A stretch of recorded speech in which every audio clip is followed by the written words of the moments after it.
Hello, good afternoon, folks. How are you doing? All right, beginning of a new week. This is George. Are you doing good, folks? Yeah, all right. Listen, this week we got some interesting things that we're going to be talking about. The first one is we're going to be talking money. Money. And so I split this into two parts.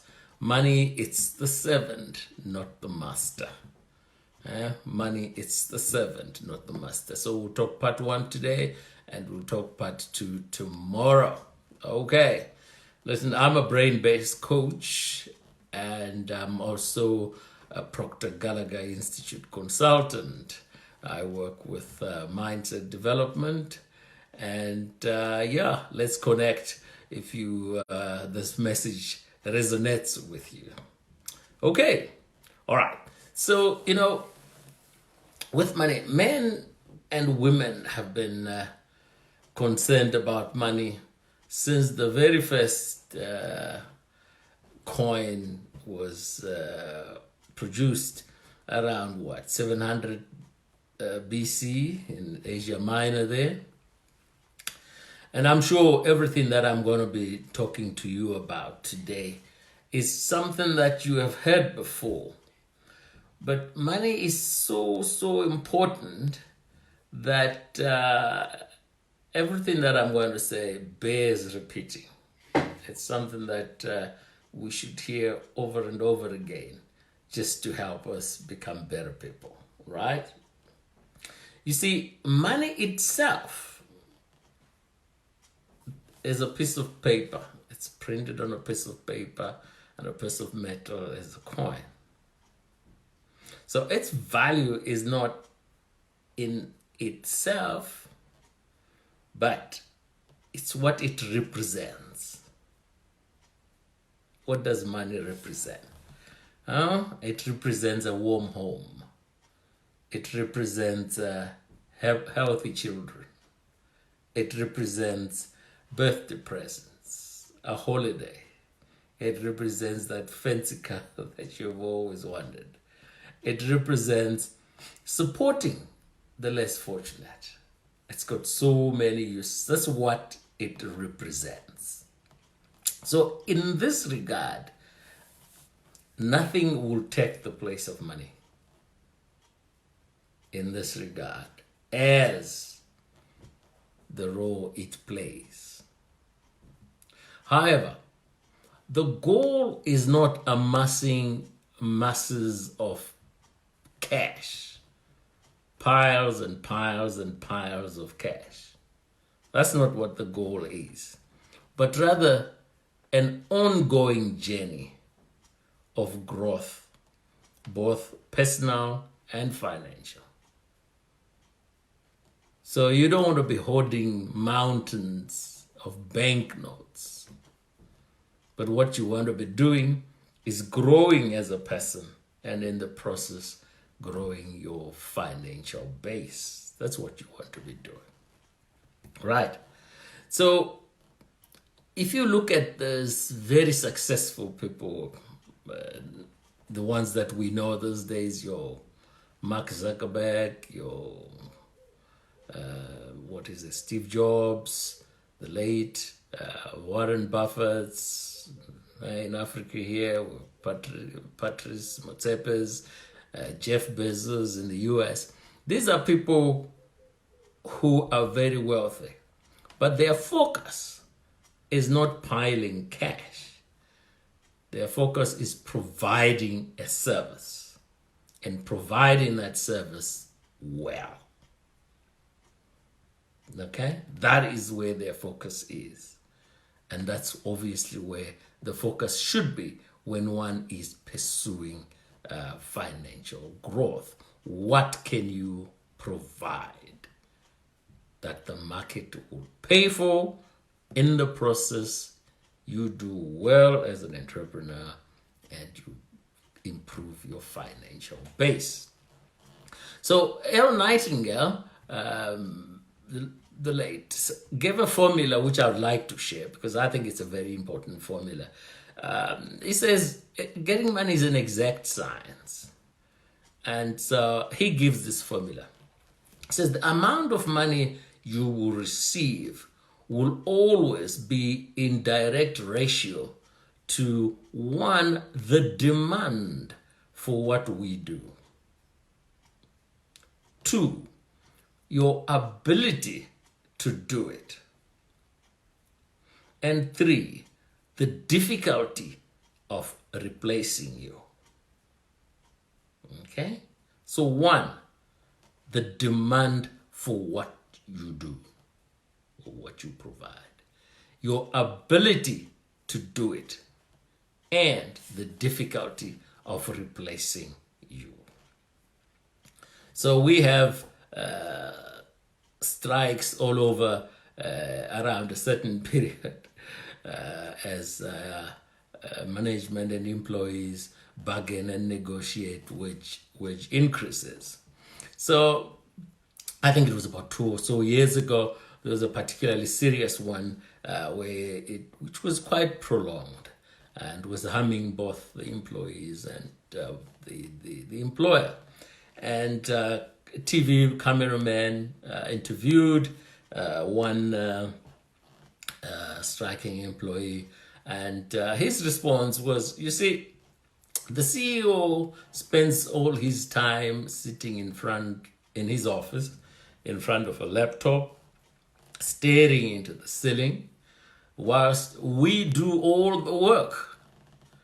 And therefore, we should be paid a lot of money.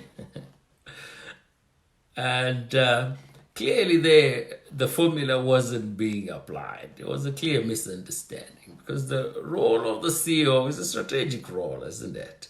And it's not easy to replace the guy. Whereas on the other side, it's easier to replace the worker. So take a highly skilled brain surgeon, okay? He will earn more than a street cleaner. That is not to say, as people, the brain surgeon is a better person than the street cleaner. No. The subject we're talking about is money. We're talking money. And therefore, the street cleaner as a human being is just as important as the brain surgeon. The CEO, who is alleged to sit in front of his laptop, is, as a human being, just the same as the worker. But for how they earn, what they are going to earn when you apply the formula, well, just looking at the difficulty of replacing them, the demand for what they do, your brain surgeon, his ability to do it, there's a world of difference. And so it is something that one must accept as a reality. To say, I am where I am, I can get better if I do certain things to ensure that I become irreplaceable or difficult to replace. And to improve your ability to do it. So the better you do it, the more difficult it is to replace you, the more you can demand as your earnings. Okay. So this is being dispassionate about it and looking at money as money. You see, a top footballer, for instance, we are all crazy about soccer. Sadly, Corona has put paid to that for a little while. But a top footballer, they earn far more than brain surgeons, than top executives and what have you. Why? Because the demand for what they do is big. And the better you are, your Lionel Messi's, your Paul Pogba's, they're in the top bracket because what there is not easy to replace. Straight. Similarly, your musicians, your actors, all those people who come across with a special skill, you pay them more because of what they do, how they do it, and the fact that they're not easy to replace. And I'm emphasizing that for a reason, okay? So that's why preparation for you and me is so important. Continuously improve yourself. Continuously grow as a person. Because the more you do that, the more you become difficult to replace at whatever calling you are involved in. So you see successful people, they work with coaches, they work with mentors, and they're forever attending self-development programs. They don't go to sleep. They're busy working, developing themselves. Even the sports people I'm talking about, they get coaches to get better so that they earn more. And so it is with you, whatever your role is today, you can get better. And the better you get, the more you will be paid. Whether you are running your own business or in the employee of someone else, the more irreplaceable you are, the more you will earn. Simple. So grow yourself as a person. Develop yourself as a person. Right? And the cost of doing that, really paying coaches, going to study, attending self-development, when you look at the cost, it's nothing compared to what you will in the long term get. And it's such an important point there. You see, it's not about luck. Say, oh, he's lucky. No. You see, luck has been defined as what happens when preparedness meets opportunity. Preparedness meets opportunity. A great opportunity will only make the unprepared, the unqualified, appear ridiculous. Hey, we've got an opportunity in the workplace. We want a new manager or new director. You are not prepared for it. But if you're in developing yourself, growing yourself, then when that opportunity comes, you are in there. So there's an exact science to money, to earning money. That is the demand for what you do, your ability to do it, and the difficulty of replacing you. Okay? You know, I like to look at money as, think of a river. So if you take a drop of water, on its own, a drop of water is nothing. It doesn't give you much. But if you increase the drops of water, the more you do, as the drops gather, they gain mass and they gain momentum, right? Then they flow into small streams, into rivers, into torrents of abundance. So it is with you. As you study one little course, the other, one development of a skill, the other, it gains momentum until it becomes a stream that people can't ignore. You see,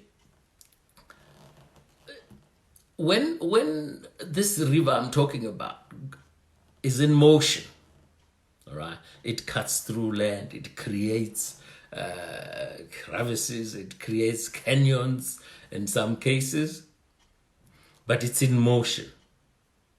It's in motion. When it stagnates, the pool of water, no inflow, no outflow, then it evaporates. So your talent, when it stagnates, you're not feeding it, no inflow. You're not doing anything with it. It evaporates. And that pool of water is no use.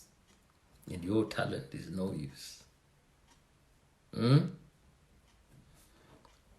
see, many people think you need to have a great deal of money to accomplish anything of value.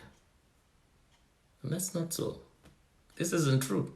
Just like water, even small amounts applied in the right way can be deceptively powerful. See, money works in exactly the same way. Wise investment in yourself, developing yourself, in small opportunities, small investments. They create cash flow. They come together to form a river which provide a constant stream of wealth for you. But the key is to focus on the development, to ensure that of the 3 items that I talked about, what you do, how you do it, the ability to replace you. If you make yourself difficult to replace by working hard, developing yourself, then you will surely increase your money. So if you look at, you're watching Facebook now, there's a demand for Facebook. That's why we pay Mark Zuckerberg that kind of money that he gets. If you create your own and you take, then we replace Zuckerberg. The money comes to you. But there is no mystery to it. And so tomorrow we'll be talking about attitude. The attitude of some people around this important subject. All right, I hope this makes a lot of sense to you guys. And tomorrow we're going to close this one off. I wanted to deal with it in 2 parts so that the formula kind of sinks in, and then tomorrow we'll pick it up and close this one. As I said, I'm a brain-based coach and PGI consultant, and I'll be happy to chat with any one of you. So let's talk tomorrow. Look after yourself. Stay positive. Stay positive. And in this time that we're in lockdown, hey, come on. Use this opportunity so that you become what? Difficult to replace. All right, folks. Take good care of yourselves now, and I will be with you tomorrow.